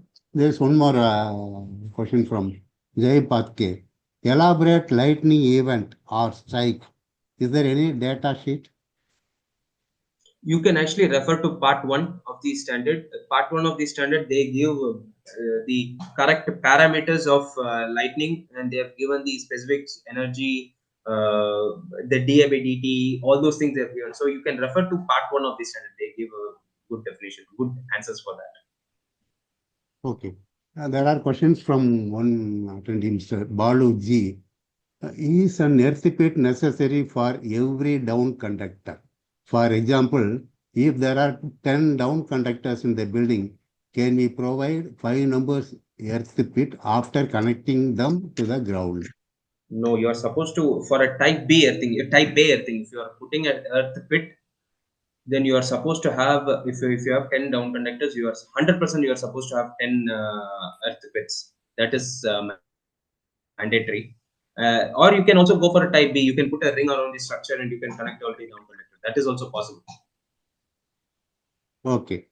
And there is one more question from the same participant. Shall we use GA flat for down conductor? As per the standard, it is allowing GA flat, but one of these problems what I have noticed in my visits, there are a lot of, you can't expect it to last for more than 3 years. Most of the places they are reusing the you are supposed to do maintenance regularly if you are using GA, and it is mostly corroded. So I won't recommend it, but standard says yes with the minimum cross section area.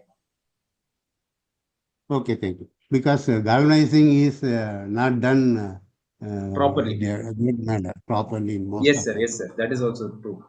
cases. So another question from Shailendra Rani is in high-rise buildings, the external ducts are covered with metal grills and reach till top floors. These are not bonded. Will it affect efficacy of external lightning protection system? Yes, it will. To be honest, you are 100% you are supposed to bond these things. Metal grills means if it is just a standalone grill, then it is not a problem. But if it is if it is reaching the top floor and all those things, then you are supposed to bond it. So first of all, if if it is accessible to people, then you will get like a shock hazard. So you are supposed to do equipotential bonding 100%. So that is there. You are supposed to Okay. bond it. Fine. So another question from Govind Jha. How do we do bonding physically? How do we do a bonding? Actually, you can take a strip, a minimum cross section area. You can take a copper strip or GA strip, whatever. I won't prefer GA, but copper strip or stainless steel strip. You can just take it, put some holes into it, and you can take a wire and you can connect, a cable duct and that strip, and you can. So you can just do multiple connections. Do I need to show more on that? Wait one second. I have to open. Sir, can we take this question a little later? I can just show a Oh, picture yes, first. yes, yes, yes. Because it requires some Of elaborate course. physical. Yes, sir. So one more, we can go to next question. One, Mr. Apurba Mighty. His question is how to protect old building where conventional LPS was not installed. I don't know whether what he means, I don't. conventional or um, Actually, I don't so. understand by conventional Yeah, LPS. yeah, yeah. This How is to the protect only old LPS. building. Uh, So leave alone this conventional or non-conventional, it will go for another debate. So any building, old or new, it should be protected as per IEC 62305 or Yes, 2124. yes. Okay, then question Sir, from one Pradeep second, sir. Dave. Uh, Sir, for the Govind Javia, can I just show a PPT? I'll just explain it quick. yes, yes, yes. It's for the bonding thing. So, Yeah, sure, sure. yes. So screen two. Okay. So I've shared a screen. This is a picture from, sir. It is visible, no? Ah, yes, yes, So this visible, is, visible. yes, sir. This is a picture from IS 732, or even in NEC you can find this. So what it shows is how to do a bonding. So you can, this MET. Let's MET is not a big term. MET means just a metal strip. You take a metal strip and you connect, if there is a sub panel body, you connect that strip with a wire to the MET. You connect, if there is some down conductor, you connect it with this again a strip, again a wire. You, if there is a metal pipe, you connect it to the strip. Everything should be bonded. That's it. You just need to have a wire and you have to connect it all together to a strip. That's it. So it is not a complicated thing. Yes, yes, sir. That is, Okay. I think, yes. There is one more question from Pradeep Dave. How to protect GIS building? Gas How insulated to, substation building protection here it is. you are asking in terms of lightning protection, or I think in terms of Uh, lightning protection only. we have to infer the question. I think building protection, he requires building protection. Yes, you can just you do the normal whatever I explained you. For the buildings, you are supposed to do the air termination, down conductor, and lightning other thing, and you are supposed to do the bonding internally. So that is more than Yes, enough to do protect. yes, you have given a descriptive manner how to protect the uh, internal side using Yes, yes. mesh and various type of configurations. So one more question is from Agam Prakash. what types of method available to check the effectiveness of the existing earthing as it is underground? Okay, what method available to check the effectiveness of earthing? That actually depends. If you are asking in terms of lightning protection, if you are having a type B earthing, if you have a type B earthing, that means a ring, you have to make sure that there's a, if you have used a GI steel, it might be corroded. So you have to make sure that there is a ring there. So what you have to do is sometimes you can do some basic continuity test, disconnect and do a continuity test that you can use. Or if it is a 10 type A thing, you can do a earth electrode resistance test for 10 ohm meter. It should be less than 10 ohm meter.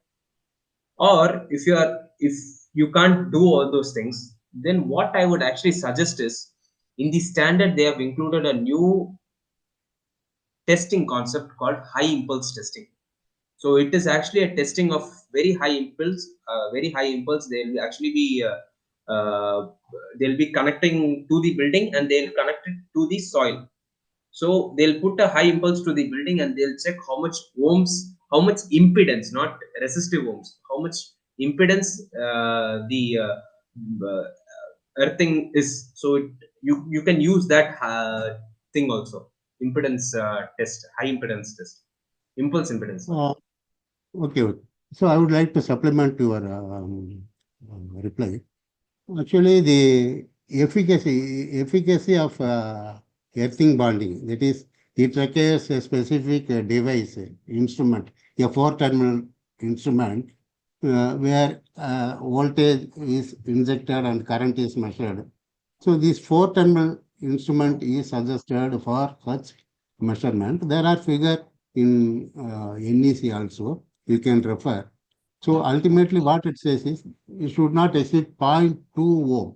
It is between the air termination system and the equipotential bonding. It should not exceed zero point 0.2 ohms. So this is possible if you use a proper device.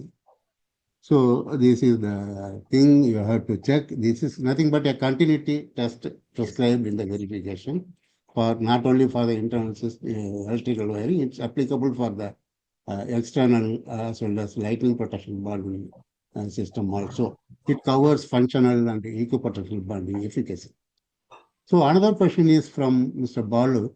Is SPD require backup fuse?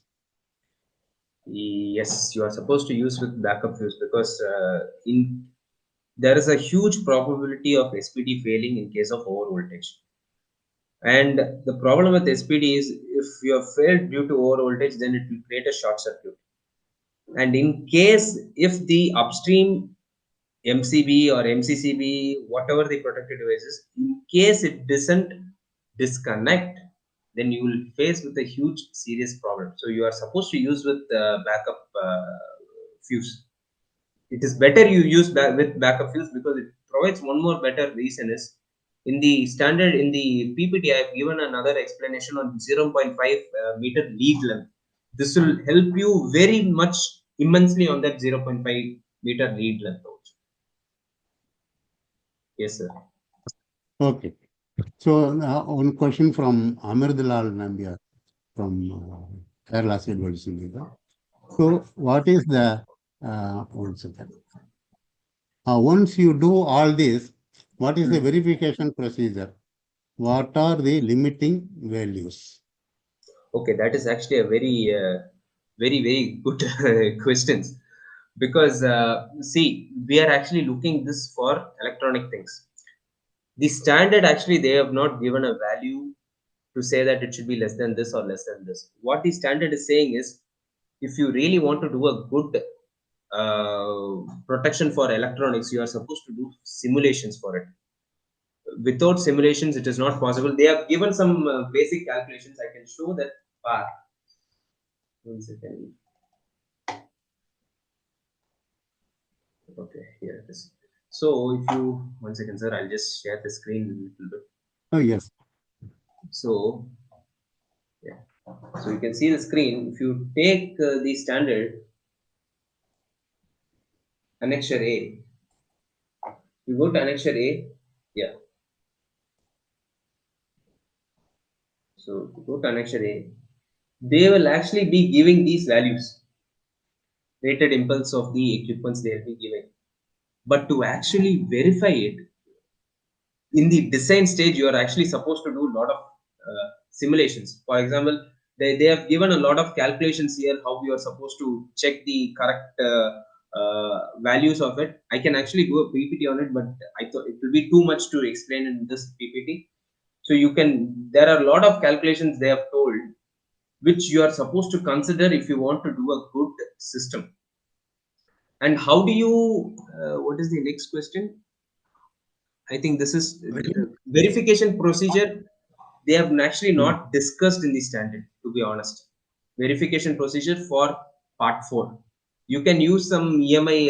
There are few testing laboratories. I use, I think, I forgot the name. It starts with yes. So they will come here and they will do some LEMP or they'll do some HEMP impulse, and you can do some test to effectively decide the shielding factor or magnetic shielding or induced currents or all those currents. You can, there are some testing there are some testing people who do that, but there are no values that it should be less than this or less than that. They have not given that value. It depends on the equipment. It depends on the simulation result while designing, sorry. Samir, yes, the people who do these testing, they are Samir. Actually, I forgot the name. They are Samir. Yes, sir. Okay. So another question is from Satya. The question is, we have complained on neutral to earthing volt is high. Guide us on how to resolve the issue. Entire earthing is connected through structural earthing system.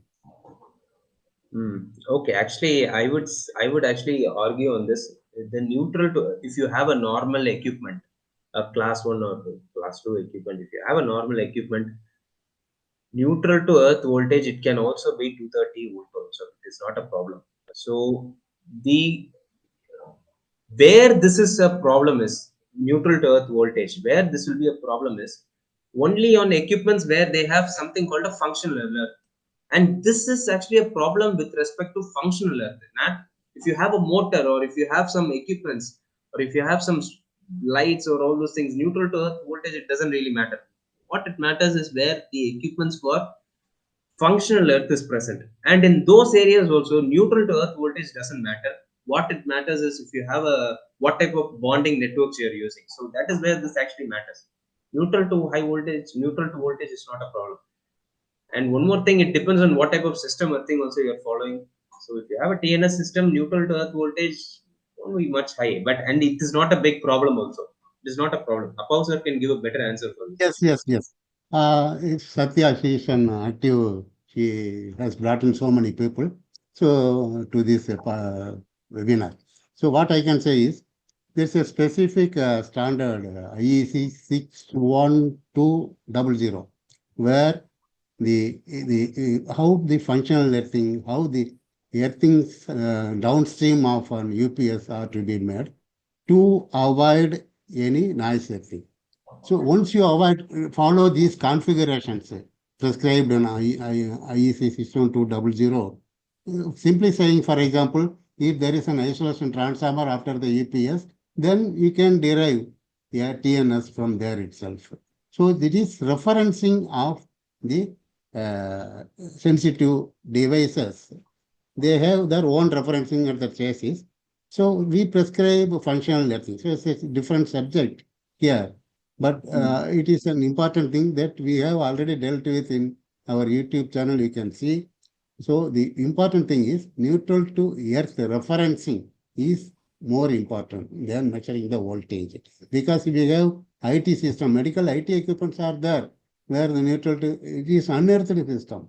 So the referencing is more important. You refer these documents 61200. Then another question is from Samit Thorat. Lightning arrestor is required for fuel storage tank yard. So today we are dealing with the specific subject of uh, sensitive electronics inside the building, part 4. Anyhow, What do you But would you like to to answer on this? yes, you to answer it, yes, you are supposed to use it, and you can refer to 6230 part 3. I think annexure C or D. In that, for fuel storage area, for EX area, they have explained in that annexures. You are Okay, 100% you are supposed to have. thank you. So, participant may refer the relevant annexure as per 62305 part 3. Okay, next question is, yes, Pattaviram Suresh. His question is, for an sorry, one more question I will miss. I will cover that, then I will come to this. There is one question from Harshad Patel. Can you explain size of down conductor of FPS system? You can have minimum 8 mm square CSA is more than enough. Okay. See, it is, it's not, it's for the mechanical strength, for the Yes, it is for mechanical strength, mechanical and strength. it's not a 8 mm current, is minimum, but you can. It is recommended to have 10. You can have 10. That yes, is more than enough. You don't need to have yes. anything big. So it should not erode away due to the normal external atmosphere and other things. Some Yes. mechanical rigidity should be also be there. Then Yes. another question is from Pattabhiram Suresh. For an independent house, is lightning arrestor provision a must? Okay. This actually depends on your risk assessment. If you have done a risk assessment and it shows that it is not needed, then it is not needed. But if it is saying yes, it is better to have a risk assessment. If it is better to have a lightning LPS system. But if the risk assessment says no, then you don't need to have. But you are supposed to have a SPD 100% in the incoming power line. That is more dangerous than the LPS, lightning arrestor. That is more important. Okay. One more question from Davis AR. In the case of sorry, in the case of an electrical room with ST panel, LT panel, and PLC and drive panel, can we connect all the earthing system for bonding, including the PLC reference earthing? Actually, there are a lot of questions on earthing, and I think IS 3043 needs to be released fast, the new version. But yes, you are supposed to bond all those things together. And also the PLC earthing, it is called functional earthing. Functional earthing and the normal earthing, you are supposed to have it referenced through one insulated conductor. So that also should be Yes, referenced to earthing at one point. yes. So single point earthing and insulated conductor is required for such devices called as functional earthing. So this is the thing that we can say. So another question is from Udaya Shankar Vasudevan. What type of bonding networks shall be considered while installing rooftop solar system? Rooftop solar systems. Okay. If you are using a rooftop solar systems, then major thing is you are supposed to have it all. If you have it interconnected, it is more than enough. And the resistance, if you do a continuity test, and if the resistance is less than 0.2 ohms, that is also more than enough. You don't. If you put a mesh, it is better because sometimes there will be people walking and they can touch one frame and another frame, so there can be some step voltage or there can be some voltage difference at times of lighting. You can have a normal mesh, but even if you're not doing a mesh, it is if you connect it to the structural steel and you just bond everything together, that is more than enough. You don't need to have like the ring or star topology. You just bond everything together, that is also more than enough. Fine. So another question from Praveen Mark. What should be minimum rating of SPD? That you have given explained in all our slides, different type of rating of SPDs for different locations. I think we can say it requires a more elaborate thing. It is already explained. Anyhow, I will go to the next question. What is the material is used Used in construction of building for earthing. Mhm. you can use stainless steel or copper bonded conductors. It is, as long as the minimum size is met as per 62305 part 3, you can use those conductors. So more questions are from 3043. As you said, we can wait till March where we can see a new and fully answered Earthing standard. queries on earthing. It's a new thing. We can enjoy reading that.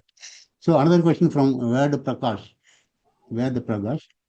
Can we connect the LPS earth pits connection with the substation main earth grid? You are If not, then 100% okay. You are okay. supposed to connect all those things together. It is called equipotential bonding, and you are supposed to connect it together. So interconnection is the mantra here. Yes, Without, yes. okay, people are hesitating to connect and separate. That concept should go. That is a myth. We have to interconnect. Unless we interconnect, we can't achieve any eco-potential bonding. So another question from Apurba Maiti. Let me clarify about my question earlier asked. How to protect old building where conventional LPS was not installed? As we missed out the recommended earthing system installation in the construction phase, now in an operational building, what would be the challenges in implementation of a correct LPS? So he has modified Okay. the question. Okay. You can just you can ask any people. You can have a air termination system. Take a down conductor externally, and you can have a earthing system type B earthing. You can put a ring. What is recommended is you have some connecting connection point. What it does is you can. There are few companies who have this connection point. What it does is it is like a specialized bolt. You can hammer this bolt. You can not hammer it. You have to drill it, and this bolt will give contact with the structural steel inside. So you can take a connection of the structural steel on the top of the building. You can take a structural steel connection with the LPS, and down of the building, you can have another bolt which can take also another connection. So what it does is you can have a down conductor outside, and this bolt on the top terrace and also in the ground floor. So it will give a connection in the structural steel also. That is a method you can use if you want to have connection with the structural steel. It's much better you do it. Okay. So, Mr. Apurba, my team, I think you better to invite some consultant and have a site survey how the external and old buildings construction materials are utilized as suggested by Nandu Kopan.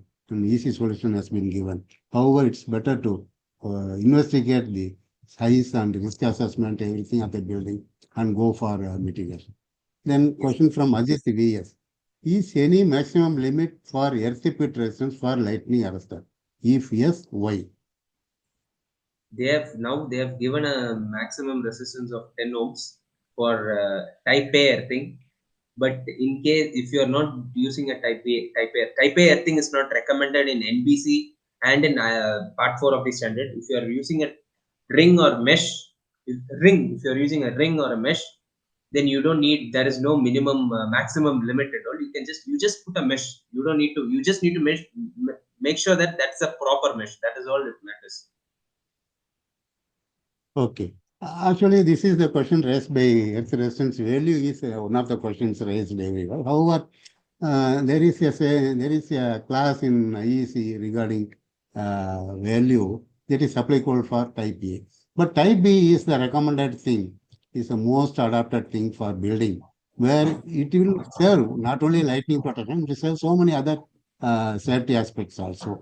And the potential grading of the building itself will be reduced. Potential touch potential itself, when a person approach from substation to the building, it will get reduced. So this is a thing why we provide a strip around the building type B earthing system. We think that electrode alone is the earthing system. Strips are giving a very good earthing system to reference the thing and to discharge the lightning protection equally around the building instead of a pointed single point or 2, 3 points contact. So another question is from Mr. Ved Prakash, is it mandatory or not for the provision of surge counter in conventional LPS? Yes, it is. It is better you have a surge counter in your building, because sometimes you are designing your LPS for. Sometimes you will be designing for LPL level 4. That means you will be designing for a small current. If the lightning current is going to come above, suppose 50 kiloamps or 100, above 100 kiloamps, it is going to come above that, then it might not protect. So if you have a surge counter, it can at least measure how much lightning strike is coming and all those things, and you can also use it for insurance purposes. So you need to have it is recommended you have a surge counter. If you are not having it, again, it doesn't matter. A question from Munir MP. Which type of SPD connection is preferred for IT earthing system?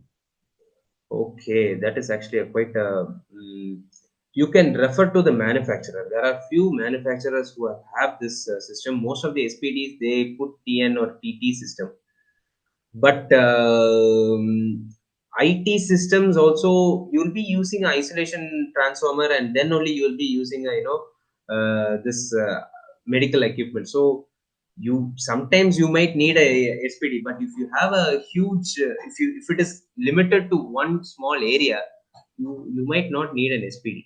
You can put it in before the isolation monitor. That is more than enough sometimes. Yes, this question we have dealt with in for some other thing.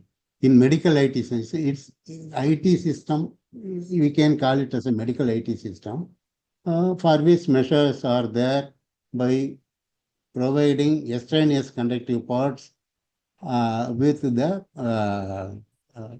already existing P conductors. This is not a TNS or TT system as Nandu explained. Yes. You have to provide equipotential session by connecting external. The value should not exceed 0.2 volts. So here the SPD connection is not permissible after the IT within the operation theater or patient environment. It may be applicable for the circuit inlet, circuit distribution end, not here. So you have to analyze and provide such things because it should be analyzed. It's not, it can't be said that you provide IT earthing for patient is something, IT earthing for some other equipment is something else. So you have to analyze and go for the mitigation. Another question is from Satya P. What type of lightning arrest is recommended for the malls and shopping centers? Prasad Dalvi. Actually, I don't lightning arrestor. If you are meaning rod, then it is recommended. The normal 62305 standard is recommended. I don't know Yes, what question means. actually, lightning arrester is not for, it is not a separate for mall Yes. one lightning arrester, shopping service. It's not like that. It's for the building explained in 62305 part 3. Okay. One question from Chandrasekhar. Do we need to include SPD?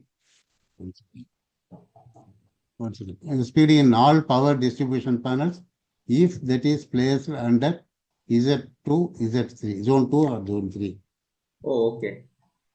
If there is if it is placed under zone 2, if it is placed in zone 3, if it is coming from zone 2 to zone 3, then you are supposed to have SPDs in that place. Or suppose you are classifying the whole area as zone 2 and there is no zone 3, then you don't need to have that place.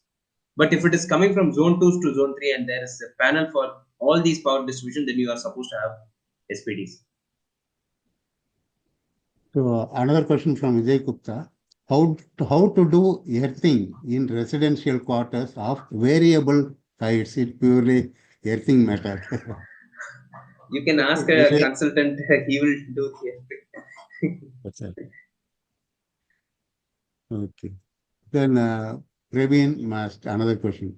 Vendor is asking the earthing and neutral voltage not more than 1 volt for installation of SPLC equipment. Let me know any reference if you have in IEC to convince him. Sir, I think you can answer this, sir.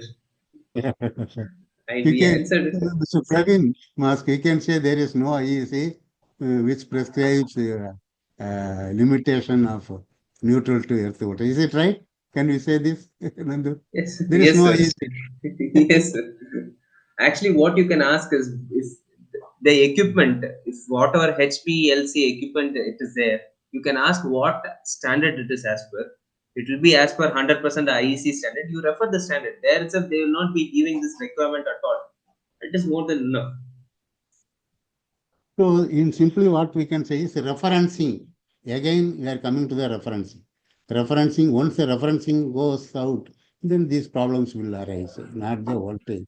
So once it is referenced for a single point earthing, star, mesh earthing, and multiple parallel earthing for high radiated emission, these problems will be overcome. So another Yes. question is from Chetan Pawar. During testing, we need to remove the connection. Okay, this is actually very vague, but I will consider that you are asking a continuity test. Then you are supposed to disconnect the test link and you are supposed to do, or if you are doing a earth resistance test, you are supposed to disconnect the test link. If that is what you are asking, that is the answer. Testing of what we don't know. Anyhow, we can presume if it is earth electrode, then there are contactless. Removal is not required. You can have some window type, tongue tester type devices, CTs. You can clip on and measure the Yes. earth electrode. It is applicable for ESC substation for a periodical check, not for the LV insulation or lighting. So another question from Satya. Is there any basic check mandatory as per IS? If yes, can you share the implementation for old building? You can actually refer to IS NEC 2023. Mandatory checks, if you are asking for electrical installation, there are some testing you are supposed to do, testing and verification you are supposed to do. So you can refer to NEC 2023. So there they have put what type of test you are supposed to do at every stage. If that is what you Yes, are asking, or if you are asking for LPS, then there is this continuity test you are supposed to do and earth resistance test for type A. yes. So verification is there in the IEC as Nandu explained. So one more question from Chandrasekhar. Additional to the SPD at distribution, this is specific to the automation panels. So it is specific. PLC or SCADA and IO panels, power distribution panels. You couldn't. To the SPD at distribution, this is specific to automation panel and SPD. You are supposed for these things near these PLC, SCADA, and IO panels, you are supposed to have type 3 SPD. So near you, it should be close to the equipment also. It should not be 10 meters away. It should be very close to the equipment, and you should have a type 3 SPD. So Okay, for these that's things, it all. is recommended. Yes, sir. Fine. Nandu, it's an elaborate and comprehensive. I think we have satisfied all the participants by replying the queries. And there, we couldn't attack the multiple questions from one person in as an anonymous attendee. I request the participant to disclose their names and everything so that it will be fruitful. Now, we are not refusing those questions, but this is covered by other people's queries also. In future, we require a complete detailed name of the attendee because of a lot of questions we couldn't cover all those queries from what do you call anonymous attendees. Sorry to say. Anonymous user. Anonymous. So it was a very good and interesting session. You covered the latest edition, especially 2024 IEC 62305. People should be aware of this latest edition and see the changes and apply their practices in accordance with the international practices, IEC 62305. So with this, we can close this session. Thank you all the participants. Thank you for your support. So we are closing this session. Thank you all. Bye-bye. Thank you. Yes.